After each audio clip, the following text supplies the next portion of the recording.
चलिए स्टार्ट करें। Complex numbers कर रहे थे हम रिवीजन वाला। ओके, सो प्रॉपर्टीज के बाद हमने मॉड्यूलस निकालना सीखा था कॉम्प्लेक्स नंबर का, मॉड है ना। अच्छा, कॉम्प्लेक्स नंबर का मॉड कैसे निकालते हैं? अच्छा, सबसे पहले हम ये एक्स एक्सिस और वाई एक्सिस पढ़ते आ रहे हैं, ये ओरिजिन होता है। तो ये होता है हमारा रियल एक्सिस। जब भी हम कॉम्प्लेक्स नंबर की बात करते हैं तो इसको रियल लेते हैं, और ये इमेजिनरी एक्सिस होता है ना, ठीक है ना। ये रियल, ये इमेजिनरी, ठीक है। तो z is equals to x plus iota y. अगर मुझे दिखाना है यहाँ पर, तो यहाँ पर मैं कोई पॉइंट ले लेता हूँ x, y, ठीक है ना। ऐसे ही बताया था मैंने आपको, रियल एक्स, यहाँ पर कोई पॉइंट लिया स्मॉल एक्स और स्मॉल वाई, है ना। इसको यहाँ पर इस तरीके से ज्वाइन किया, ठीक है। अच्छा, ये स्मॉल एक्स है, ये स्मॉल वाई है ना। तो यहाँ से लेकर ये वाली दूरी जो होगी वो कितनी होगी? ये एक राइट एंगल ट्रायंगल फॉर्म कर रहा है ना, इस तरीके से। यहाँ पे परपेंडिकुलर मारेगा, है ना, 90, यहाँ पर एंगल, ठीक है, थीटा। तो सबसे पहले तो, अच्छा ये थीटा तो वो तो आर्ग्यूमेंट होता है, वो तो बात की बात है। सबसे पहले तो ये x है, ये y है, तो ये लॉन्गेस्ट साइड क्या हो जाएगी? X square plus y square का अंडर रूट, है ना। ऐसे ही निकालते हैं ना भाई, पाइथागोरस थ्योरम याद है। तो ये लॉन्गेस्ट साइड क्या हो जाएगी? Under root of x square plus y square, ठीक है, ठीक है ना। इसको हम बोलते हैं मॉड ऑफ जेड। क्या बोलते हैं? Modulus of z. क्या होता है ये mod of z? Under root of x square plus y square. इसको आर भी बोलते हैं, स्मॉल आर, है ना। पोलर फॉर्म पढ़ाते वक्त मैंने आपको बताया था, ये स्मॉल आर भी बोलते हैं इसको। यहीं से पोलर फॉर्म भी समझ लेते हैं हम, ठीक है ना। अच्छा, यहाँ से अगर मैं बात करूंगा तो कोसाइन थीटा क्या हो जाएगा? तो कॉस थीटा क्या हो जाएगा? बेस अपॉन, है ना, हाँ, base upon hypotenuse, base upon ऐसे लिख सकता हूँ x अपॉन r, या चाहूँ तो ऐसे भी लिख सकता हूँ x upon under root of x square plus y square, एक ही बात है ना। या चाहूँ तो ऐसे भी लिख सकता हूँ x upon mod of z, ऐसे भी लिखना चाहो, है ना, हाँ। और साइन ऑफ थीटा क्या हो जाएगा? y बाई r, ठीक है ना। साइन थीटा कितना होता है? y by r।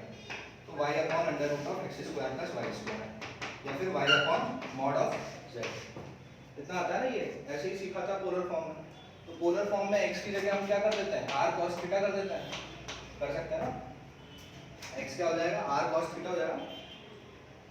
x is equals to क्या हो जाएगा? r cos theta. y is equals to क्या हो जाएगा? r sin theta. तो r cos थीटा और y हो जाएगा r sin थीटा। तो पोलर फॉर्म क्या होती है भाई कॉम्प्लेक्स नंबर की? z is equals to r common है, cos theta plus iota sin theta, right. ऐसे निकालते हैं ना पोलर फॉर्म, याद है ना, ठीक है। तो ये तो हम एक तरीके से रियल और इमेजिनरी एक्सिस पे कैसे पॉइंट्स दिखाएंगे किसी भी कॉम्प्लेक्स नंबर के, है ना। तो वो ऐसे होता है। अच्छा, फिर आता है आर्ग्यूमेंट। हाँ, argument of complex number z। इसको कैसे लिखते हैं? ऐसे लिखते हैं ए आर जी और z, शॉर्ट में ऐसे लिखते हैं इसको ना। आर्ग्यूमेंट को और क्या बोला जाता है? एम्पलीट्यूड बोला जाता है ना। तो ए आर जी जेड लिखो या फिर ए एम की जेड लिखो, मतलब एक ही हो सकती, ठीक है ना, ठीक है। क्या होता है आर्ग्यूमेंट? Theta, angle. आर्ग्यूमेंट क्या होता है? एंगल। कैसे निकालते हो एंगल?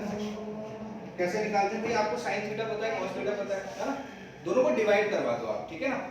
तो sine theta divided by cos theta क्या हो जाएगा? Sine theta divided by cos theta is equals to कितना हो जाएगा? y by r divided by x by r, मतलब r से r कैंसिल, कितना बचा? y बाई x, कितना बचेगा? y by x। और actually sin theta divided by cos theta होता क्या है? tan theta. तो आर्गुमेंट हो जाता है ऐसे, tan theta is equals to हो गया y बाई x, है ना। तो हम इसको ऐसे रिप्रेजेंट करते हैं, ऐसे लिखते हैं theta is equals to tan inverse y by x, ठीक है ना। ये इनवर्स फंक्शन, ये सब हम सीखेंगे फंक्शन में, है ना। अभी के लिए सिर्फ अगर tan theta y by x है तो थीटा क्या है?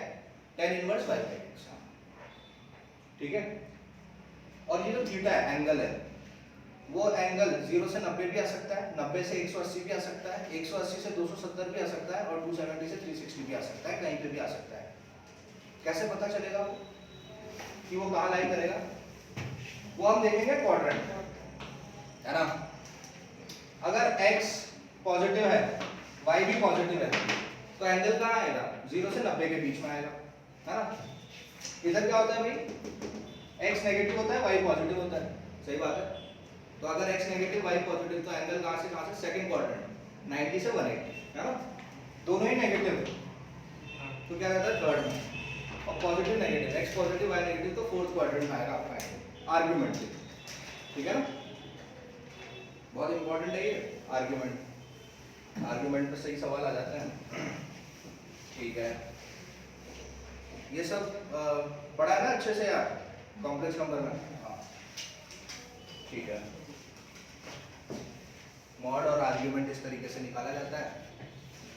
किसी भी कॉम्प्लेक्स नंबर का स्क्वायर रूट कैसे निकालता है, अगर मान लीजिए z इज इक्वल टू लिखा हुआ है x प्लस आयोटा y, तो मुझे निकालना है square root of x plus iota y, है ना।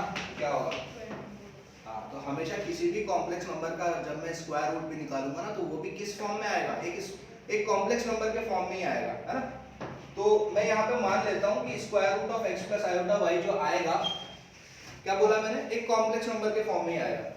तो मान लेते हैं कि वो आएगा a प्लस आयोटा b, ऐसे निकालते हैं ना।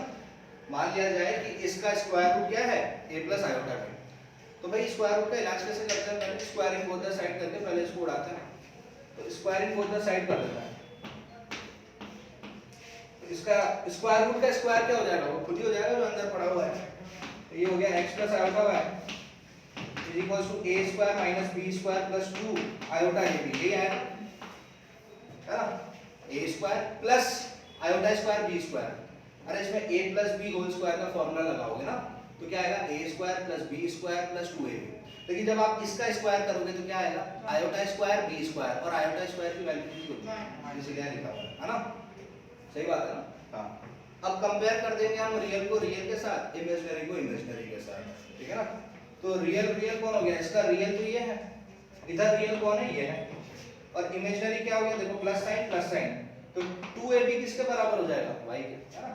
तो यहाँ से दिख ही रहा है मेरे को a square minus b square किसके बराबर है, x के बराबर है, और 2ab किसके बराबर है, y के बराबर है। ऐसी दो इक्वेशन आएगी हमारे पास, इन दोनों इक्वेशन की मदद से हम a और b का वैल्यू निकाल लेंगे, और जैसे ही a और b का वैल्यू निकाल लेंगे फिर हम यहाँ पर पटक देंगे इसको, अरे पटक देंगे ना, हमने यही तो माना था square root of x plus iota y, क्या माना था, a प्लस आयोटा b। अब वो a और b की वैल्यू यहाँ से मिल जाएगी, है ना, और जैसे ही वैल्यू मिल जाएगी यहाँ रख देंगे, हमारा आंसर ऐसे निकालते हैं, ठीक है ना। तो अब देखो जैसे कि z is equal to 7 plus 24 iota, इसका स्क्वायर रूट निकालना है मुझे, है ना। इसका स्क्वायर रूट निकालेंगे तो क्या मुझे ये निकालना है, मतलब 7 प्लस 24 आयोटा का स्क्वायर रूट, ये मैं मान लेता हूँ कि क्या आएगा, a प्लस आयोटा b आएगा, राइट है ना। अब स्क्वायरिंग बोथ द साइड कर देते हैं, तो स्क्वायरिंग बोथ द साइड कर देंगे, अभी तो ये हो जाएगा 7 plus 24 iota is equal to a square minus b square plus 2 iota ab। इसमें तो कोई दिक्कत नहीं है ना, ये स्टेप कैसे आता है भाई, इसको खोलते हैं तो यही आएगा, है ना। कौन किसके बराबर हो रहा है यहाँ पे, रियल कौन है, इसका रियल कौन है, रियल है ये, तो रियल को रियल से कंपेयर करो, तो यहाँ से दिख ही रहा है a square minus b square किसका 7 के इक्वल, और 2ab किसके इक्वल 24 के इक्वल, है ना, सही है ना।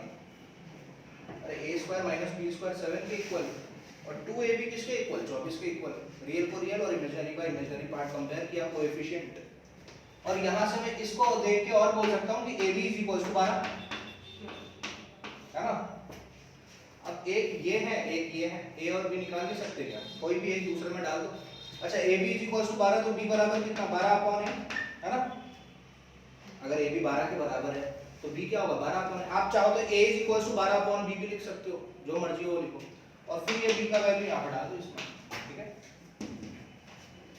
b का वैल्यू कितना है 12 अपॉन है, यहाँ डालूंगा तो कितना हो जाएगा 144 अपॉन a स्क्वायर, है ना, क्योंकि b का स्क्वायर मांग रहा है, तो b का स्क्वायर कितना हो जाएगा 144 divided by a square is equal to 7, ऐसा जाएगा, है ना, सही बात है। तो ये हो जाएगा a रेज़ टू 4, है ना, minus 144 is equal to 7a square, right. ये इधर मल्टीप्लाई होगा, ये इधर मल्टीप्लाई होगा, है ना। अच्छा फिर हो जाएगा आपका a raise to 4 minus 7a square minus 144 is equal to 0। अब ये 4 डिग्री पॉलिनोमियल है, क्वाड्रेटिक बना दो इसको। a स्क्वायर को कुछ मान लो, है ना, a स्क्वायर को कुछ m मान लो आप, है ना। a स्क्वायर को मैंने अगर m मान लिया थोड़ी देर के लिए तो ये कैसा दिखेगा आगे, m square minus 7a minus 144। 7 और 144 को तोड़ दो आप, है ना, कैसे टूटेगा 69 क्या, हाँ 7 हाँ वही m, हाँ हाँ भाई 7 और 144 का रिश्ता क्या है, 16 और 9, है ना, ठीक है ना। तो m square minus 16m plus 9m minus 144 is equal to 0, है ना। फैक्टराइज कर दो इसको, तो m कॉमन लेकर m माइनस 16 प्लस 9 कॉमन लेकर m minus 16 is equal to 0। तो m की क्या क्या वैल्यू आ गई आपके पास, m बराबर या तो होगा -9 या होगा 16, सही बात है। m क्या होगा, या तो -9 या 16। अब यहाँ पे डालो आप, a स्क्वायर क्या आया, या तो -9 आया या 16 आया, यही आया ना m का वैल्यू। किसी भी चीज का स्क्वायर नेगेटिव हो सकता है क्या, असंभव, सही बात है ना यार। थोड़ा तो अपने आप से सवाल करेंगे आप, यहाँ क्या m को क्या माना था, a स्क्वायर, क्या किसी चीज का स्क्वायर नेगेटिव आ सकता है, नहीं आ सकता, है ना। 16 हाँ ये सही, तो ये रिजेक्ट कर देना, ये एक्सेप्ट कर देना, है ना। तो a स्क्वायर का वैल्यू कितना आया बेटे, 16 आया, तो a का वैल्यू कितना हो जाएगा, +-4 हो जाएगा, सही बात है ना। अरे सही है कि नहीं, किसी चीज का स्क्वायर है पॉजिटिव तो उसकी वैल्यू कितनी आएगी, 2 आएगी ना। a स्क्वायर बराबर 16, तो a इक्वल्स टू व्हाट, +-4। अब यहाँ से देखो, अगर a की वैल्यू +4 होगी, है ना, अगर a की वैल्यू +4 होगी तो b की वैल्यू कितनी होगी, 3, और -4 होगी तो कितनी होगी, -3, है ना। नहीं डालेंगे ना यहाँ पर, तो मिटा दिए सब, तो रिवीजन चल रहा है। हाँ तो a इक्वल टू +-4 आया, तो अगर a का वैल्यू 4 तो b का वैल्यू कितना हो जाएगा, 12/a था ना, 12/a का मतलब 3, और अगर a का वैल्यू -4 तो b का वैल्यू -3। अब देखो आपने स्क्वायर रूट ऑफ z आपने क्या माना था, a + आयोटा b माना था ना। अब देखो पहले ये लगाऊंगा तो क्या आएगा, a का वैल्यू 4 तो b का वैल्यू 3, तो 4 + 3 आयोटा, या फिर मतलब क्या, और -4 - 3 आयोटा, यही आएगा ना। अच्छा इस -4 - 3 आयोटा को भी मैं ऐसे लिख सकता हूँ, माइनस का कॉमन लेकर 4 + 3 आयोटा लिख सकता हूँ, है ना। तो ये चीज क्या है, 4 + 3 आयोटा पॉजिटिव। अरे यहाँ पे ये 4 + 3 आयोटा है ना, बाहर कोई साइन नहीं है, मतलब क्या है, पॉजिटिव है ना। ये क्या है, 4 + 3 आयोटा का पॉजिटिव, ये क्या है, 4 + 3 आयोटा का नेगेटिव। अगर ऐसे लिखा हुआ था, एक किसी चीज के सॉल्यूशन ऐसे आ रहे हैं 2 और -2, तो आप इसको घुमा के कैसे लिख सकते हो, +-2, है ना। तो इस चीज को मैं कैसे एक्सप्रेस कर सकता हूँ, क्या आ गया इसका स्क्वायर रूट, +-4 + 3 आयोटा आ गया, है ना। तो ऐसे निकालते हैं स्क्वायर रूट, ठीक है। ये भी आपके जेई में कोई इतना ये नहीं पूछता कि स्क्वायर रूट बताओ, जेई लायक सवाल नहीं है ना, क्योंकि आसान है। जेई पे अगर इसमें सवाल आते हैं तो पोलर फॉर्म, आर्गुमेंट, है ना, ज्योमेट्री, कॉम्प्लेक्स नंबर की ज्योमेट्री, उस पर सवाल आता है। तो ज्योमेट्री वाले सवाल जैसे एलिप्स फॉर्म कर रहा है या सर्कल फॉर्म कर रहा है, कभी कभी आपने देखे होंगे ऐसे क्वेश्चंस, मैंने भी करवाया था लास्ट लेक्चर में, है ना। वो और बेटर आपको तब समझ में आएंगे जब आप कॉनिक सेक्शंस पढ़ेंगे, तो ऐसा है। चलिए तो पोलर फॉर्म निकालना आता ही है। पोलर फॉर्म क्या होती है, z = r cos θ + iota sin θ, है ना। ये होती है पोलर फॉर्म। किसी भी complex number z = x + iota y की पोलर फॉर्म की होती है, सही बात है। अच्छा और एंगल कहाँ लाई करेगा, वो एंगल आर्गुमेंट निकालना आता है। आर्गुमेंट tan θ क्या होता है, tan θ = y/x होता है ना, ठीक है। तो वो जो थीटा होगा वो 0 से 360 के बीच में कभी भी कहीं पे भी आ सकता है। अच्छा ये भी मैंने आपको बताया था कि अगर कोई हायर एंगल आया, 360 के ऊपर अगर कोई एंगल आता है तो क्या करो, उसको 360 में भाग लगा दो, है ना। जैसे अगर कल को आपको बोले कि 1140 डिग्री, है ना, ये कोई एंगल है, और मैं पूछूं कि ये कौन से क्वाड्रेंट में आएगा, कौन से क्वाड्रेंट में आएगा ये? तो है ना, आप ऐसा करो, देखो 360 का मान लगाओ आप, 360 का मैं डिवाइड करूंगा तो 360 की टेबल में 1140 3 टाइम्स आएगा 1080, है ना, बचा कितना 60, ठीक है ना। तो मतलब इसका मतलब क्या हो गया, इस 1140 ने 360 के 3 चक्कर लगा लिए, है ना, ठीक है, 3 चक्कर लगा के रिमाइंडर जो बचा, कितना बचा 60। तो रिमाइंडर जो भी बचेगा, क्योंकि हम 360 का भाग लगा रहे हैं, तो रिमाइंडर जो भी बचेगा तो वो अरे 0 से 360 के बीच में तो बचेगा रिमाइंडर बचा हुआ। रिमाइंडर ऐसा तो होगा नहीं कि 370 आ जाएगा, तो बात ही 360 की चल रही है। तो रिमाइंडर जो भी आएगा वो या तो 0 से 360 के बीच में आएगा, तो या तो वो फर्स्ट में आएगा, सेकंड में आएगा, थर्ड में आएगा या फोर्थ में आएगा। तो 1140 ने क्या किया, 3 पूरे चक्कर लग गए 360 के, बचा कितना 60। तो ये क्या आएगा, कहाँ पर आ रहा है ये, फर्स्ट क्वाड्रेंट। तो मैं इस 1140 को, जैसे अगर कोई बोला आपको 10 1140 तो वो वही होगा जो 1060 होगा। अभी आगे बात समझ में, है ना, है ना, तो ये याद रखना 360 का मतलब ऐसा 10 n pi plus theta is always equal to tan theta, है ना। अरे बात समझ में, बाकी बात n का वैल्यू 1 डालो, 2 डालो, 3 डालो, 4 डालो, कुछ भी डालो, ठीक है। चलिए, तो ये पोलर फॉर्म हम इस तरीके से निकालते हैं। अच्छा, एम्पलीट्यूड सीखा था, पोलर फॉर्म सीखा था, कॉम्प्लेक्स नंबर की हायर पावर z की पावर n बताया था मैंने आपको, है ना। हाँ, जैसे कल को आपको अगर निकालना हो z इज इक्वल टू ऐसा दे रखा है x प्लस आयोटा की पावर, है ना, n, है ना, ठीक है। तो हमें निकालना है z की पावर n, z की पावर n निकालना है, मतलब z की पावर n निकालना है, ठीक है ना।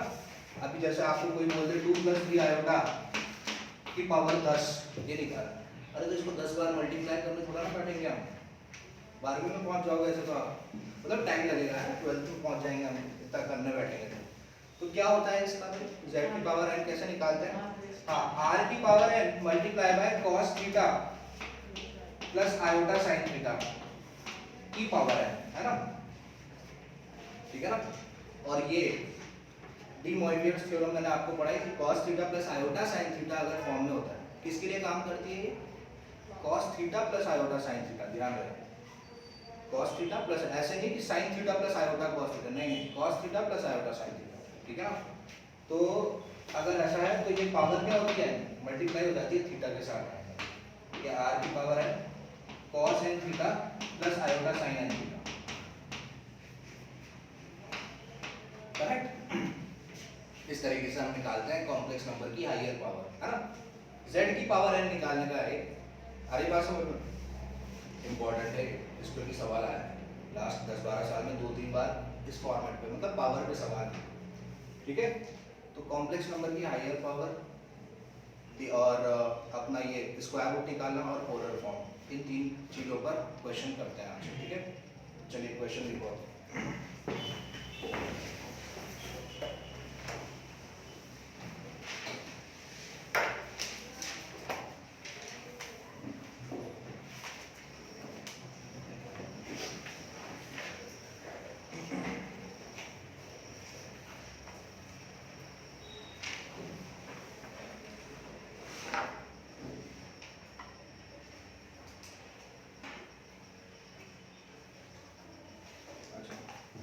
अच्छा, कॉन्जुगेट वगैरह तो याद है ना, कॉन्जुगेट कैसे निकालना है, तो देखो क्वेश्चन लिखो, फर्स्ट क्वेश्चन आज,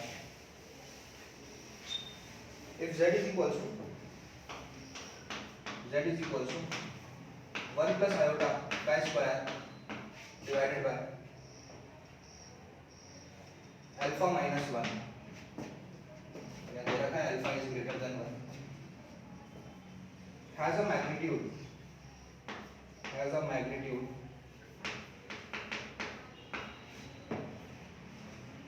square root of 2 by 5, has a magnitude square root of 2 by 5,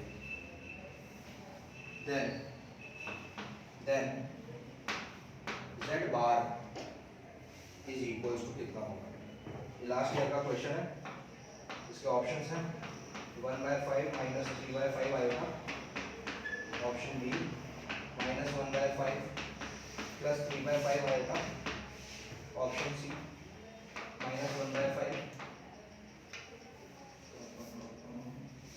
-1/5 नहीं 1/5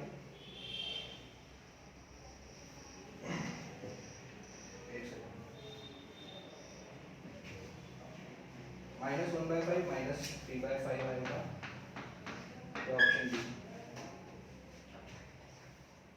none of these option D none of these।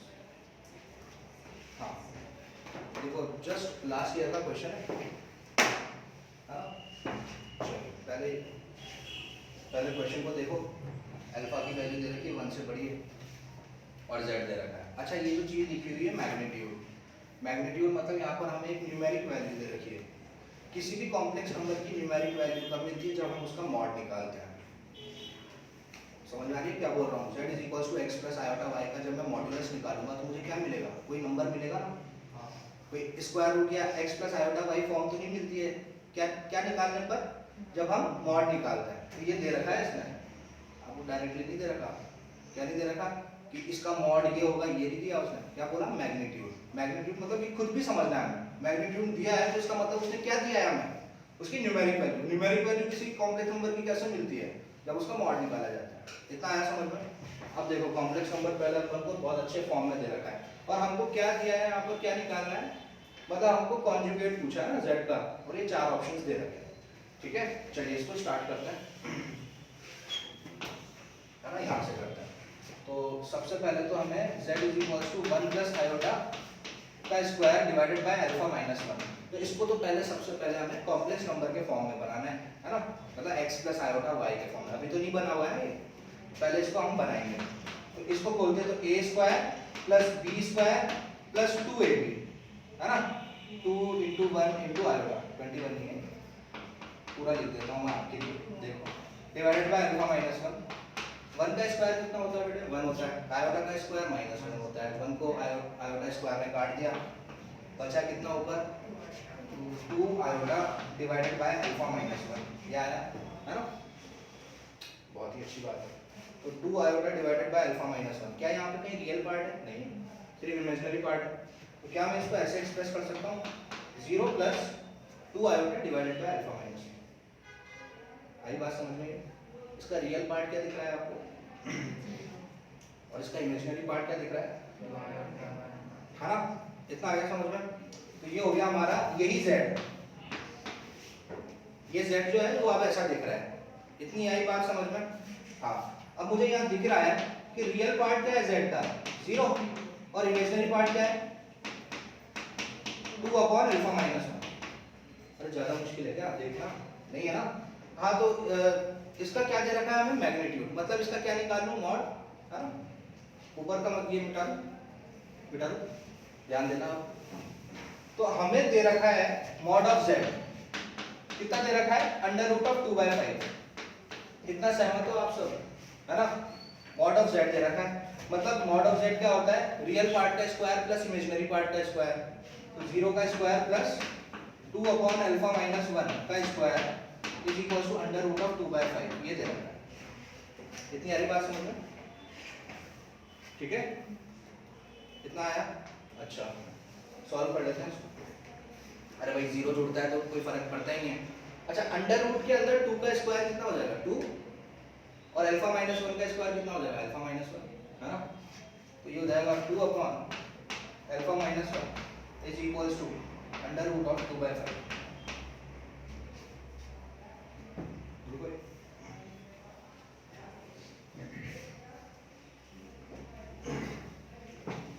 2 ऐसे लिखो और यहाँ से अल्फा को सॉल्व करो।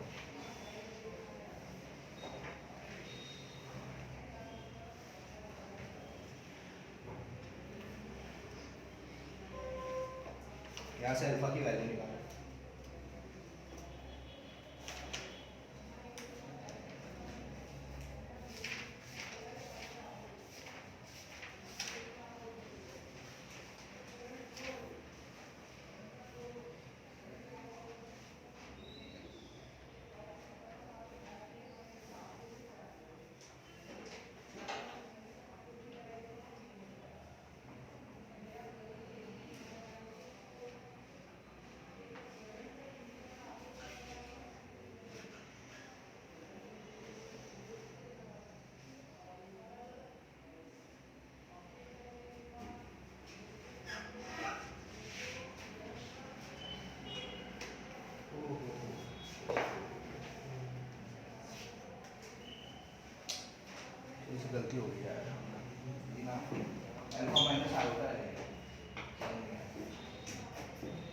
करेक्शन करो यार, थोड़ा सा करेक्शन करो, ये अल्फा माइनस आयोटा है ना, थोड़ा सा करेक्शन है यहाँ पर, तभी z इज इक्वल टू नीचे डिनोमिनेटर में अल्फा माइनस आयोटा है ना, कोई बात नहीं।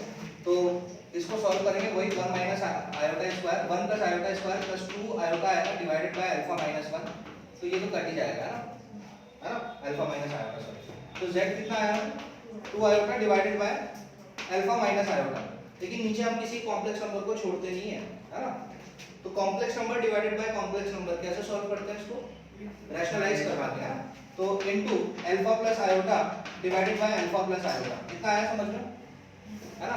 अब ये देखो ये ऐसा बनेगा 2 iota into alpha plus iota divided by, ये कितना बनेगा भाई, alpha square minus iota square, यानी आयोटा स्क्वायर की वैल्यू कितनी होती है -1, तो माइनस माइनस कितना हो जाएगा प्लस, तो अल्फा स्क्वायर प्लस 1 हो जाएगा, है ना, अल्फा स्क्वायर प्लस 1 हो जाएगा z।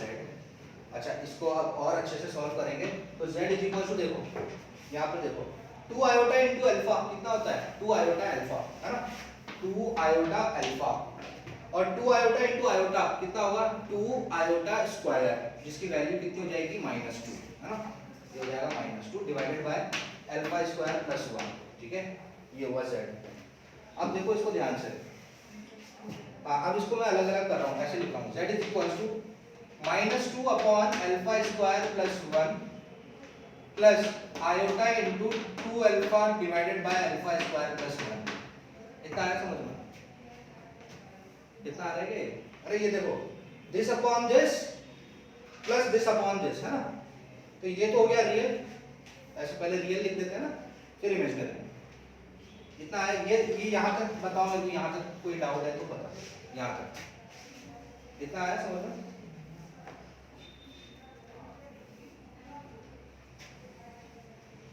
इतना आ गया, ये मिटा दो।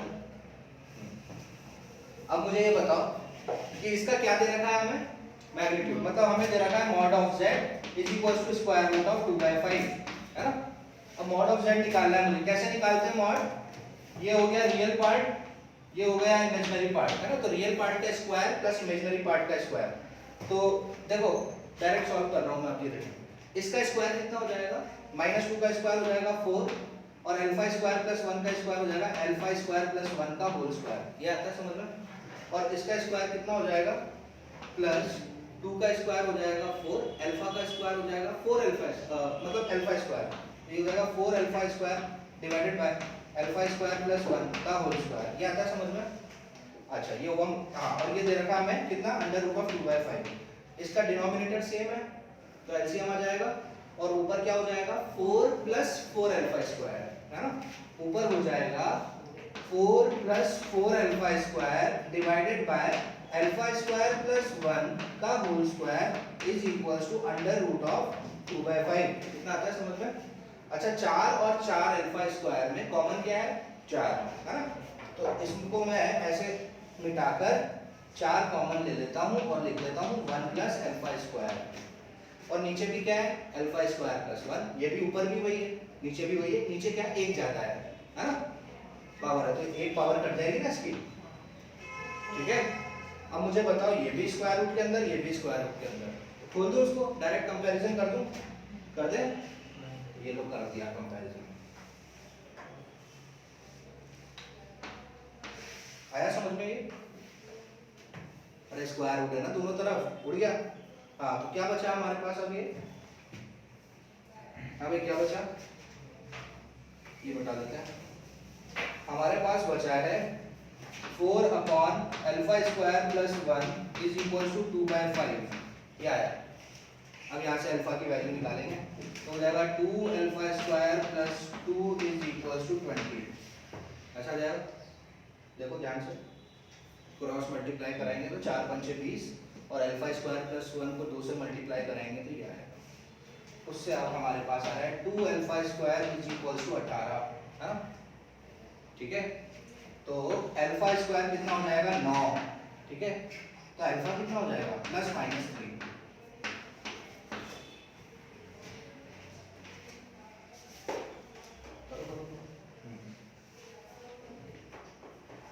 क्रॉस मल्टीप्लाई करो,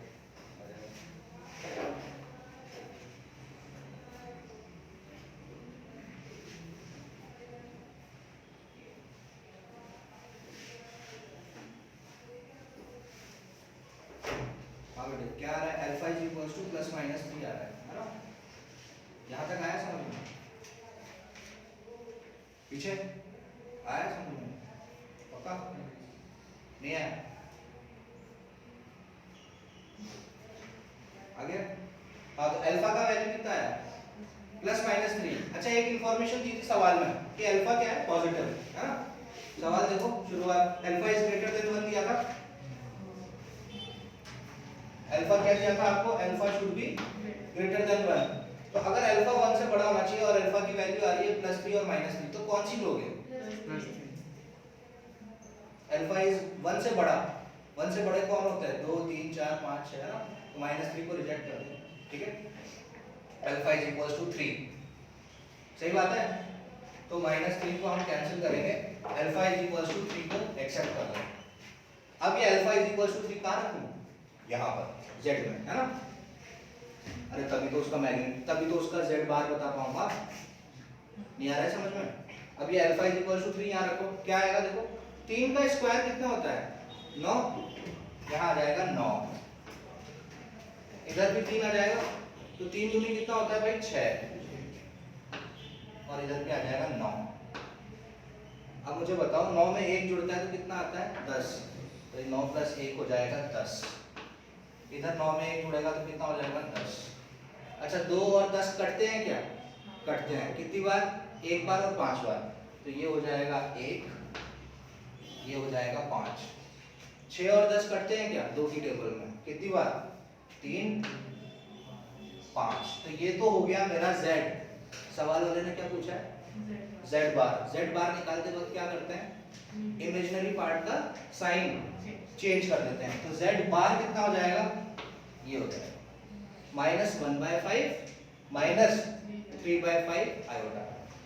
रियल पार्ट के साथ भी नेगेटिव साइन, इमेजिनरी पार्ट के साथ भी नेगेटिव साइन, ये आना चाहिए आंसर। आया समझ में आया? ये लास्ट ईयर का सवाल है, ठीक है? मतलब छोटे छोटे कॉम्प्लेक्स, छोटे छोटे इसमें है ना कॉन्सेप्ट है। सबसे पहला कॉन्सेप्ट क्या था इसका, सबसे पहले तो हमने इसको खोला, फिर हमने देखा कि ये complex number divided by complex number form है, तो रैशनलाइज किया, फिर उसको हम प्रॉपर कॉम्प्लेक्स नंबर के फॉर्म में लेकर आए। फिर उसके बाद सवाल में हमें ये गिवन था कि उसका मॉड दे रखा था, हमने मॉड निकाला, मॉड से हमें किसकी वैल्यू मिली, अल्फा की वैल्यू मिली। वो अल्फा की वैल्यू मैंने उस z में डाली, और फिर जैसे ही z में डालेंगे तो z बार, तो हमें क्या निकालना होता है, z बार में क्या करना होता है भाई, इमेजिनरी पार्ट का साइन चेंज, है ना? छोटे छोटे कॉन्सेप्ट इसमें छुपे हुए थे। और एक आपको एक इन्फॉर्मेशन और दी हुई थी कि भाई आप यहाँ पर ऐसी स्थिति आएगी जब अल्फा की 2 वैल्यूज मिलेगी, आपको एक ही लेनी है ना? उसके लिए आपको उसने दे ही दिया था कि अल्फा इज ग्रेटर देन 1, तो इस तरीके से करना है। तो चलिए next question, next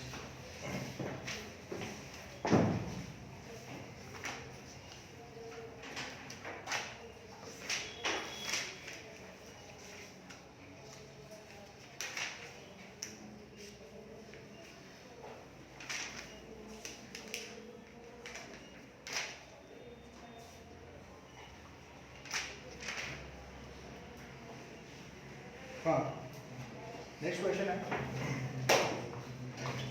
if z is equals to x plus iota y, if z is equals to x plus iota, sorry x minus iota y, अब मैं बिल्कुल ध्यान से क्वेश्चन लिखूंगा भाई, z is equals to x minus iota y and z की power 1/3, z की power 1/3 is equals to p plus iota q, then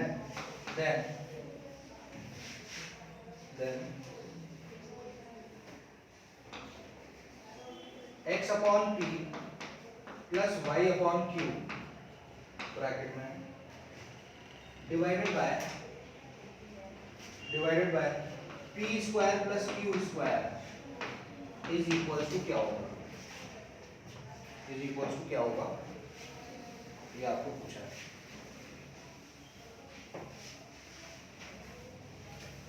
options है a 1, b -1, c 2 या d -2। सवाल देखिए, हाँ सवाल देखो, z दे रखा है आपको x माइनस आयोटा में, और z का क्यूब रूट दे रखा है p प्लस आयोटा क्यूब, है ना? दो चीजें दे रखी है z के बारे में, देखो सवाल है, इसको तो कोई प्रॉब्लम है ही नहीं, है ना। ये क्या दे रखा है आपको, z की पावर 1/3, है ना। तो ये 1/3 है।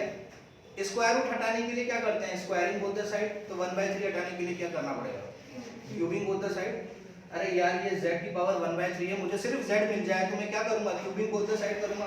तो देखो इसको क्यूबिंग बोथ द साइड करूंगा तो z की पावर 1/3 का cube is equals to p plus iota cube का क्यूब। और जाहिर सी बात है यहाँ पे हमारे बचपन के जो चीजें जो हमने पढ़ी है फैक्टराइजेशन में, a plus b whole square, a plus b whole cube, ये सब पता होना चाहिए। तो इसका क्यूब तो क्या हो जाएगा, z ही हो जाएगा। हाँ भाई a प्लस बी का क्यूब क्या होता है, हाँ a क्यूब, देखो लिख देता हूँ आपके लिए, a cube plus b cube plus 3ab into a plus b. ऐसा आराम से लिखो, कोई दिक्कत नहीं है, ठीक है ना। अब इसको सॉल्व कर दो। p का क्यूब क्या होता है, p क्यूब। आयोटा क्यूब का क्यूब कितना हो जाएगा, iota cube into Q cube, सही बात है। फिर ये है 3 आयोटा p क्यूब।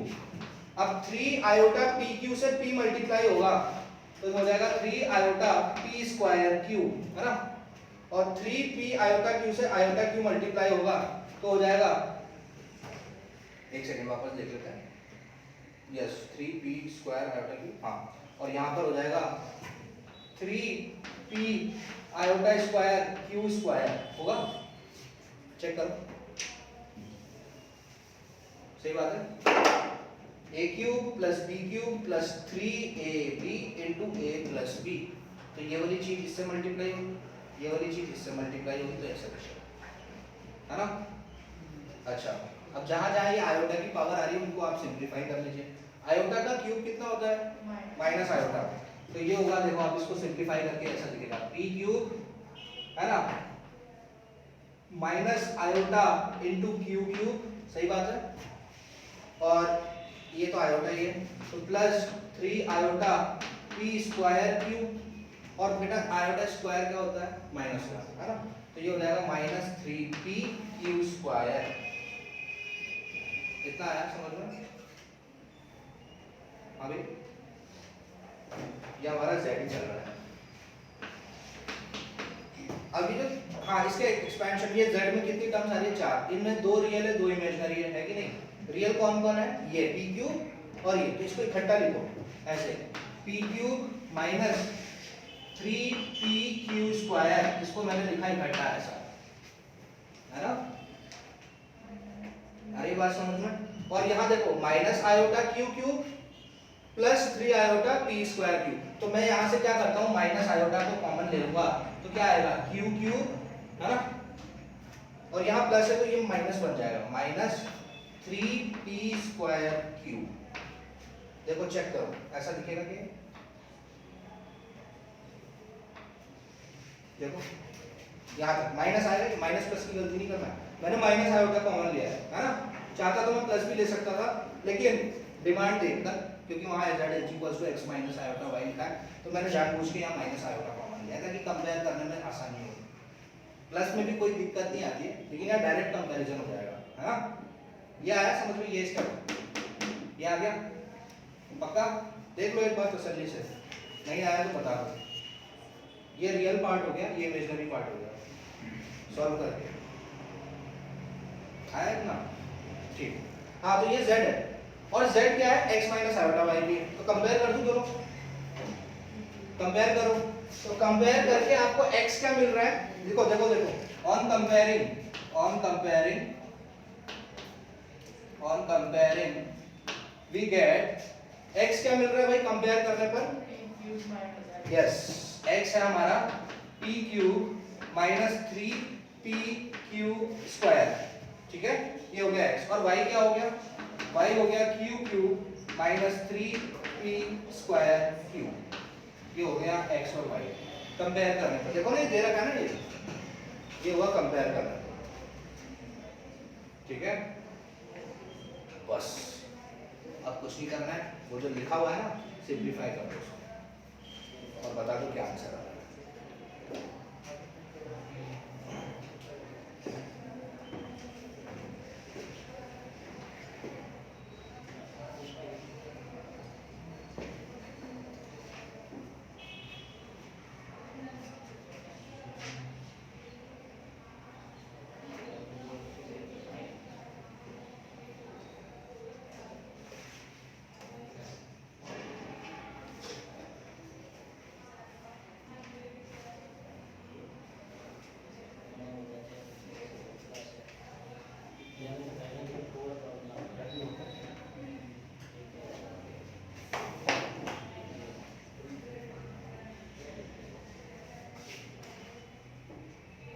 सिंप्लीफाई करो।